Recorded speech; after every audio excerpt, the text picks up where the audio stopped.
So our crack that is wider than 1/4 inch has been chased out and prepared properly. The material we're going to place in the repair area is Spalpro RS88, 2-component, 1-to-1 ratio, polyurea, semi-rigid joint filler. Okay, this is going to allow for some movement if any movement is going to occur in that location. We shake up the cartridge to make sure we get good even distribution of the pigmenting, the coloring. We've selected our color, warm stone, again for this area. It was a good color match for this floor. Alright, we're going to take the cap off the cartridge, install the static mixing nozzle that came with the cartridge, put the lock nut back on. You notice I'm keeping the cartridge pointed up at all times. 600 milliliter cartridge in the appropriate 600 milliliter caulking gun. What we're going to do is we're going to purge the air to the end of the nozzle, turn the cartridge over, 3 waste shots into a waste cup.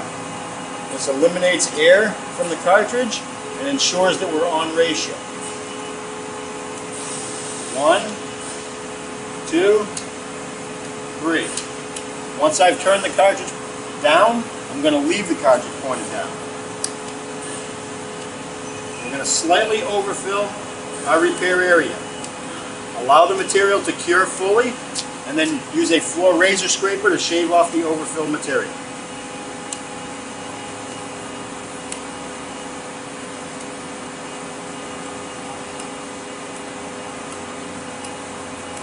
Again, as we're filling, we'll monitor our crack, make sure we're not getting material running away on us.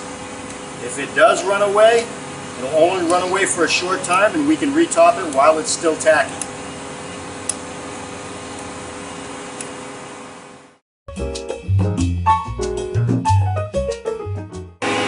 So we've gone ahead and prepared our crack and installed our semi-rigid joint filler. We're going to test to make sure it's ready to be shaved now. Step on it, check for firmness of material. When it's not sticky, not tacky, doesn't stick to your shoes or your hands, we're going to try shaving it. We're using our 8-inch floor razor scraper. And again, because we've overfilled the material, we want to shave off the overfilled material, leaving a nice, smooth, flat, finished profile.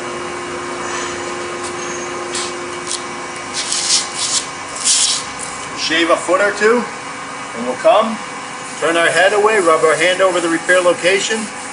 Beautifully flat is what we're looking for. If this was low, or if I had a lot of film left on the surface, I would wait another 10 or 15 minutes and then try shaving it again until we end up with the profile we're looking for. Take notice, keeping the razor blade low, okay, low angle, and slicing across the material to provide a nice, smooth, flat, finished look.